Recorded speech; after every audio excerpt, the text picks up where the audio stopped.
People think they know what depression is. They think it's just sadness, feeling low, feeling lonely. A nationwide U.S. poll by GeneSight Mental Health Monitor found that 83% of people living with depression say life would be easier if others could truly understand what they're going through.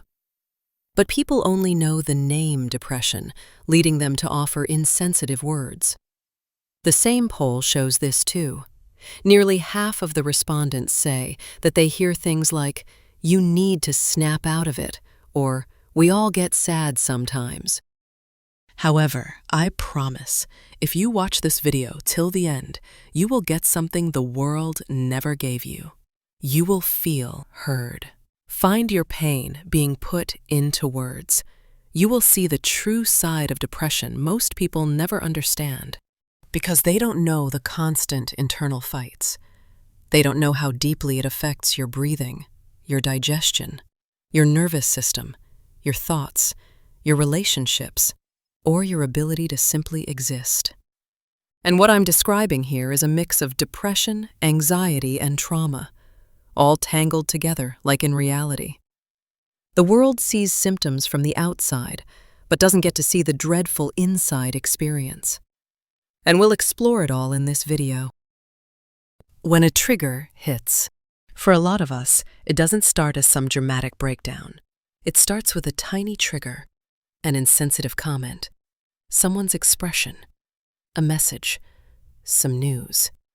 And suddenly, with a thump in the heart, you feel a drop inside you, like life just drained out of your hands and legs in a quick second. Breathing, which was happening automatically so far, suddenly feels manual and effortful.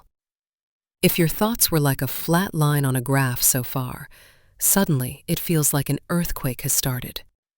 And all while looking normal on the outside. When the body starts to malfunction, your arms and legs feel like they have lost strength and control, like turning to jelly. Your stomach starts to feel strangely empty with an uncomfortable, hollow feeling. Your vision shifts, like seeing through a black vignette around the edges. Things might blur just enough that you know something is not normal.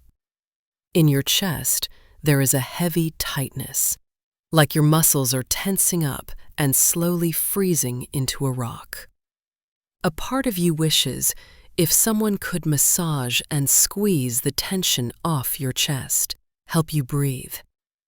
Your body feels like it is overfunctioning and underfunctioning at the same time.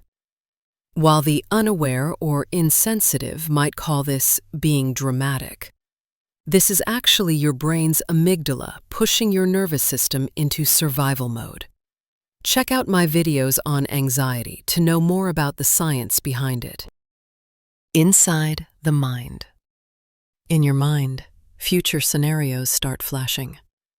They will become angry. I will fail to do this. The relationship will get damaged. They will judge me. You imagine terrible things that others will say and how you will argue till you start running out of defenses. It becomes a mental chess match that you never win. And when your energy becomes too low, you feel disconnected. It feels like the gears inside your brain machine are trying to turn, but they are frozen in place.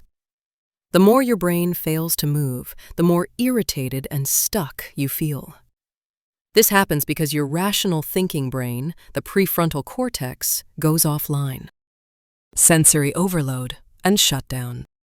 The world starts to feel mentally unsafe. So even safe physical touch might feel too much.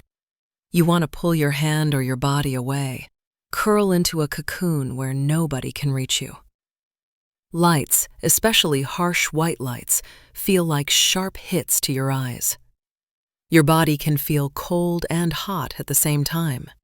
Parts of you might be sweating, while other parts feel like ice.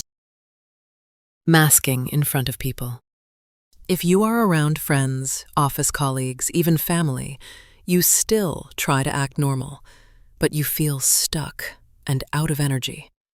Because you are scared that even if you tell them, they will not understand. It will be like explaining what drowning feels like to a fish.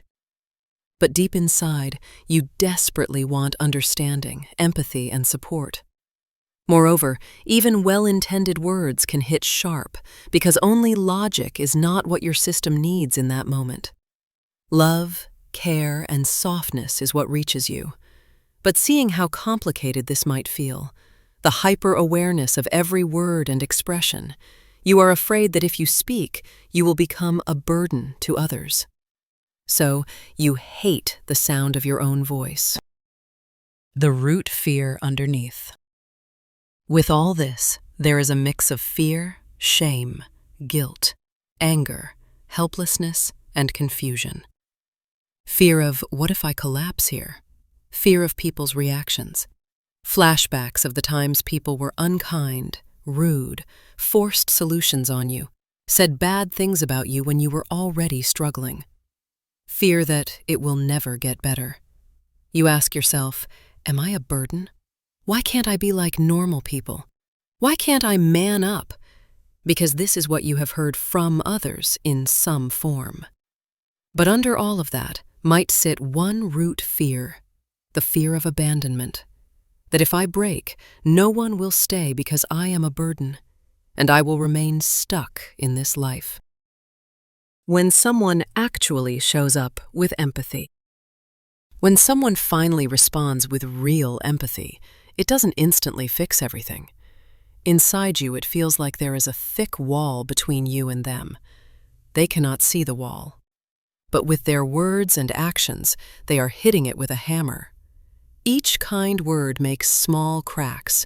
You feel a little relief. But if they stop showing up, those cracks heal back. If they continue, if they keep showing you that you are loved and safe through small, consistent actions, then one day the wall finally breaks. You might burst into tears. You might finally be able to cry in front of someone, to let it all out, to trust again, even if just in that one moment. Some of the physical symptoms seem to disappear almost instantly. Others stay, but with much reduced intensity. And don't worry, crying here is not a sign of weakness. It is a healthy regulation mechanism. In the longer term, relief comes little by little. Even then, there can be fear that it will not last, that it is fake, that it is conditional. But every positive experience takes advantage of our brain's neuroplasticity and creates new connections among the neurons, healing us slowly. And while difficult, the most important part is to actually learn to show up for yourself with love and empathy and not with judgment. You can check out my video on long-term healing for guidance.